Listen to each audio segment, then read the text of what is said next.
Hello दोस्तों, स्वागत है आप सभी लोग का आज के वीडियो में। और आज के वीडियो में हम सभी लोग पढ़ने वाले हैं क्लास 9th साइंस चैप्टर 7 जिसका नाम है गति। साथियों, ये गति क्या होती है, गति किसे कहते हैं, क्या गति एक जैसा होता है कि गति कई प्रकार के होते हैं। आज के वीडियो में हम सभी लोग इसको शुरू करेंगे बिल्कुल बेसिक से। तो साथियों, सबसे पहले देखते हैं गति क्या है। साथियों, हमें कहीं आना जाना होता है, अपने घर से लेकर मार्केट तक जाना होता है, यहाँ से लेकर यहाँ तक गया, इसको ये मान लेते हैं और इसको बी मान लेते हैं। कोई आदमी ये से लेकर बी तक गया तो क्या बोलेंगे, इसको गति बोलेंगे ना, क्योंकि यहाँ से लेकर यहाँ तक गया तो इसको गति कहेंगे। चलिए इसका परिभाषा भी देखते हैं। यदि कोई वस्तु समय के साथ अपनी स्थिति बदलती है, कोई वस्तु समय के साथ अपनी स्थिति बदलती है, तब समय के साथ उसकी स्थिति में परिवर्तन गति कहलाता है। कोई वस्तु होता है जब समय के साथ अपनी स्थिति बदलता है और फिर समय के साथ उसकी स्थिति में कोई परिवर्तन होता है, उसे गति कहते हैं। जिससे एक व्यक्ति ए से लेकर बी तक गया, जितना समय लगा और उसकी स्थिति में परिवर्तन, कभी धीमा चला तो कभी तेज चला, लेकिन ए से लेकर बी तक पहुंचा तो क्या हुआ, ये गति हुआ। अब साथियों, क्या आता है कि क्या कोई गति एक सीधी रेखा में चलता है, या फिर गति कोई इधर सीधी में रेखा में चलता है, या फिर गति गोल गोल घूमता है, या गति इधर आगे पीछे आया जाया करता है, तो सब क्या है, गति है। हाँ साथियों, एक गति है, लेकिन इसके प्रकार क्या है। जैसे अभी हम लोगों ने पढ़ा कि कोई वस्तु समय के साथ अपनी स्थिति बदलती है तो उसे गति कहते हैं। तो साथियों, गति होता है कि आप कहीं भी आते जाते हैं। जैसे हम सभी लोग अधिकतर देखते हैं कि हम सभी लोग कहीं सफ़र करते हैं, माना हम सभी लोग बस से सफ़र करते हैं, कोई मोटरसाइकिल से, कोई साइकिल से करता है, तो कोई साइकिल से करता है। तो साथियों, जैसे हम सभी लोग बस से सफ़र करते हैं और कोई पैदल सफ़र करता है। जैसे हम सभी लोग बस से सफ़र करते हैं तो और बस से हम सफ़र करते हैं और नीचे एक आदमी जा रहा है, पैदल जा रहा है, तो हम लोग को देखेगा तो क्या कहेगा, वो भाई सफ़र कर रहा है, हम तो उसके नज़र में सफ़र कर रहे हैं। लेकिन क्या होता है, जब भी हमारे साथ जो व्यक्ति बैठा है वो क्या कहेगा कि हम दोनों स्थित हैं, यानी स्थिर है, हम कहीं नहीं जा रहे, क्योंकि हमें अपनी सामना देख रहा है। हमें सिर्फ पता होता है कि सिर्फ बस गति कर रहा है।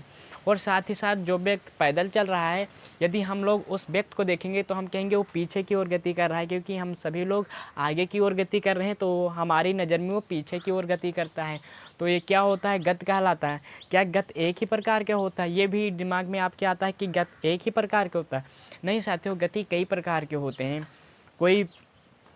कोई सीधी रेखा में चलता है, तो कोई गोल गोल घूमता है, तो कोई इधर से उधर आता जाता है, तो ये भी गति कहलाता है। और साथियों, जैसे कोई साइकिल से चलता है, कोई बाइक से चलता है, कोई स्पीड में चलता है, कोई धीरे चलता है, तो ये सब क्या है, गति है। हाँ, ये भी गति है। तो चलिए साथियों, जैसे हम सभी लोगों ने अभी पढ़ा, कोई वस्तु समय के साथ अपनी स्थिति बदलती है, तब समय के साथ उसकी स्थिति में परिवर्तन गति कहलाता है। साथियों, हम सभी लोगों ने गति को समझ लिया कि गति कैसे होता है। कोई स्थिर होता है और कोई विराम अवस्था में होता है, कोई चलती होती है। तो इसे हमने समझा। अब समझते हैं साथियों गति के प्रकार, यानी टाइप्स ऑफ मोशन। तो साथियों, गति के प्रकार क्या है, आइए देखते हैं। सबसे पहले रिजुरेखीय गति। रिजुरेखीय गति क्या है साथियों? रिजुरेखीय गति साथियों, कोई रेखा में चलता है, कोई भी आदमी रेखा में गति करता है, उसे रिजुरेखीय गति कहते हैं। चलिए इसका परिभाषा भी देखते हैं इधर से। क्या होता है रिजुरेखीय गति? जब कोई वस्तु रिजुरेखीय मार्ग पर एक ही दिशा में गति करता है, उसे रिजुरेखीय गति कहते हैं। साथियों, जब कोई वस्तु होता है, क्या होता है, एक ही दिशा में गति करते हैं, यानी एक ही मार्ग में दिशा करता है। जैसे यहाँ पर देखते हैं कि एक व्यक्ति क्या होता है, इधर से लेकर ऐसे जाता रहता है, तो क्या होता है, ये एक ही रेखा में गति करता है, यानी एक ही तरफ जाता है, गति कर रहा है, तो इसे क्या बोलेंगे, इसे रिजुरेखीय गति बोलेंगे, क्योंकि ये इस तरह से जाता है, इसे चलता चला जाता है, तो क्या होगा, ये रिजुरेखीय गति इसे कहते हैं। तो रिजुरेखीय गति पता चल गया। पहला है रिजुरेखीय गति और दूसरा क्या है, वृत्तीय गति है। वृत्तीय गति है यानी सर्कुलर मोशन है। तो ये सर्कुलर मोशन क्या है, वृत्तीय गति। वृत्त सभी को पता है कि वृत्त इस तरह से बना होता है, इस तरह से वृत्त बना होता है, यानी गोल गोल। गोल गोल वृत्त बना होता है, यानी गोल गोल चक्कर लगाता है।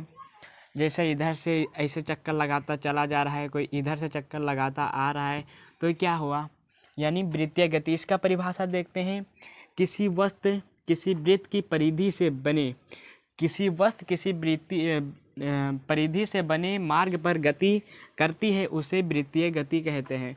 जब कोई वस्तु वृत्तीय मार्ग पर यानी इसकी परिधि पर गति करता है, गोल गोल घूमता है, उसे वृत्तीय गति कहते हैं। वृत्तीय यानी वृत्त के ऊपर गति करता है, वृत्तीय टाइप का गति करता है, उसे वृत्तीय गति कहते हैं। अब आइए साथियों देखते हैं दोलन गति। दोलन गति क्या है? जब कोई वस्तु अपने मार्ग के किसी निश्चित बिंदु के इधर उधर गति करता है, जब कोई वस्तु होता है अपने मार्ग के निश्चित बिंदु से सिर्फ इधर उधर गति करता है, उसे दोलन गति कहते हैं। जैसे साथियों कोई होता है अपने मार्ग ही इधर से उधर गति करता है, इधर से गया उधर गया, इधर से इधर, इधर से उधर, तो ये क्या होता है? दोलन गति होता है। जैसे आप सभी लोग झूले पर बैठे हो, तो इसका उदाहरण हो जाता है झूले पर बैठकर इधर उधर आते जाते रहे, तो इधर कभी गया तो कभी इधर गया, तो इस तरह के गति को दोलन गति कहते हैं। जैसे ऋजु रेखीय गति होगा, एक ही रेखा में चलता है, यानी एक ही तरफ जाता रहता है, इसे ऋजु रेखीय गति कहते हैं। और वृत्तीय गति क्या होगा? जो वृत्त के अंदर यानी वृत्त के ऊपर चलता है, वृत्त टाइप के गोल गोल घूमता है, उसे वृत्तीय गति कहते हैं। जैसे इसका उदाहरण ले लिया जाए, तो इसे उदाहरण साथियों जैसे क्या होता है, उदाहरण इसका क्या होता है, इसे घड़ी मान लिया जाए, तो घड़ी की सुई क्या होती है? घड़ी की सुई गोल गोल घूमती है। यहाँ पर घड़ी ले लिया, घड़ी की सुई क्या होती है? इस तरह से घड़ी बनी होती है, 1 2 इस तरह से बना होता है, तो उसका सुई क्या होता है? इधर मतलब इस तरह से घूमता रहता है, तो क्या हुआ? ये वृत्तीय गति हो गया। और दोलन गति क्या होता है? झूला जिसे मान लेते हैं साथियों, झूला क्या होता है? झूला इधर से उधर जाता है, इधर से उधर जाता रहता है, तो इसे दोलन गति कहते हैं। आई हो साथियों आप सभी लोग को गति के बारे में पता चल गया होगा, क्योंकि हमने एक छोटा सा कॉन्सेप्ट लिया है सिर्फ गति, और गति के प्रकार देखा है। तो साथियों इतना तो आप सभी लोग को पता चल गया होगा